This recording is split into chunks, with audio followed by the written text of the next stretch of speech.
Baik, terima kasih atas waktu dan kesempatan yang diberikan kepada saya. Dan perkenalkan, nama saya Putu Igu Pranama Putra, nomor absen 16, NIM 19158340171, kelas 5, manajemen bisnis pariwisata. Dan di sini saya akan mempresentasikan yaitu poin pertama, pengendalian operasional, penerimaan dan pengeluaran material. Poin kedua yaitu hitung dan jelaskan pengendalian biaya, dan yang terakhir poin ketiga, apa yang dimaksud dengan pengendalian personalia. Yang dimana poin pertama yaitu penerimaan persediaan bersumber pada pembelian, penerimaan bonus dan retur. Setiap penerimaan barang wajib dibuatkan sebuah laporan penerimaan barang yang menandakan bahwa pihak penerima barang benar-benar menerima barang tersebut. Pada saat menerima barang, pihak menerima barang harus melakukan pemeriksaan untuk memastikan apakah barang yang diterima benar-benar merupakan pesanan dari perusahaan dari segi kualitas dan kuantitas penerimaan barang karena pembelian. Selanjutnya yaitu apakah barang yang diterima sudah disetujui oleh karena adanya penerimaan barang penjualan. Selanjutnya, pengeluaran persediaan bersumber pada penjualan, pemberian bonus, retur, pembelian, dan pemberian contoh barang. Pengeluaran barang dari bagian gudang hanya dapat dilakukan apabila perintah persetujuan secara tertulis pihak berwenang. Jika tidak ada persetujuan tertulis dari pihak yang berwenang, bagian gudang tidak boleh mengeluarkan barang yang ada di dalam gudang.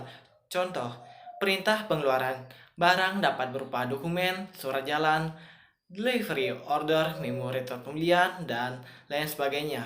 Setiap perusahaan memiliki penyebutan nama dokumen yang berbeda-beda, sehingga yang perlu dipahami adalah esensi dari dokumen tersebut. Selain itu, saat pengeluaran barang, bagian gudang harus melakukan update pada kartu stok agar perusahaan dapat mengetahui posisi stok setiap ada perubahan.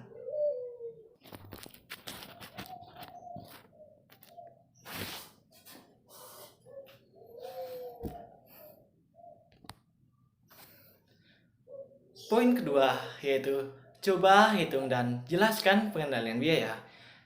Pengendalian biaya dapat didefinisikan sebagai penentu tentang sejauh mana perencanaan dan tujuan perusahaan dapat dicapai. Pengendalian sangat erat kaitannya dengan perencanaan, bahkan dapat dikatakan sebagai dua hal yang mutlak yang harus ada dalam suatu perusahaan. Pengendalian merupakan salah satu manajemen pokok di samping fungsi perencanaan dan koordinasi, yang berarti suatu proses yang menjamin bahwa kegiatan telah dilaksanakan sesuai dengan hasil yang diharapkan. Untuk menghitung pengendalian biaya dapat dilakukan dengan menggunakan metode Oke, pada PPT. Dan poin yang ketiga yaitu apa yang dimaksud dengan pengendalian personalia. Pengendalian personalia ialah membangun kecenderungan alami karyawan untuk mengendalikan atau memotivasi diri mereka sendiri. Pengendalian personalia menjalankan tiga tujuan dasar, yang dimana pertama, pengendalian personalia mengklarifikasikan harapan. Pengendalian personalia membantu memastikan bahwa setiap karyawan memahami apa yang diinginkan oleh organisasi. Yang kedua, pengendalian personalia membantu memastikan bahwa setiap karyawan dapat melakukan pekerjaan dengan baik, bahwa mereka memiliki semua kemampuan, sebagai contoh pengalaman dan kepintaran, dan sumber daya sebagai contoh informasi dan waktu yang dibutuhkan untuk melakukan pekerjaan dengan baik. Dan ketiga, pengendalian personalia meningkatkan kemungkinan bahwa setiap karyawan akan terdorong untuk pengawasan diri sendiri. Pengawasan diri sendiri adalah paksaan sekarang ini yang alami, yang mendorong kebanyakan karyawan untuk ingin melakukan pekerjaan dengan baik.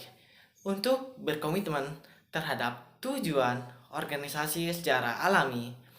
Pengawasan diri sendiri efektif karena kebanyakan orang memiliki hati nurani yang menuntun mereka melakukan apa yang benar dan mampu memperoleh perasaan yang positif dari menghormati diri sendiri dan kepuasan terhadap diri sendiri ketika mereka melakukan pekerjaan dengan baik melihat organisasi mereka berhasil.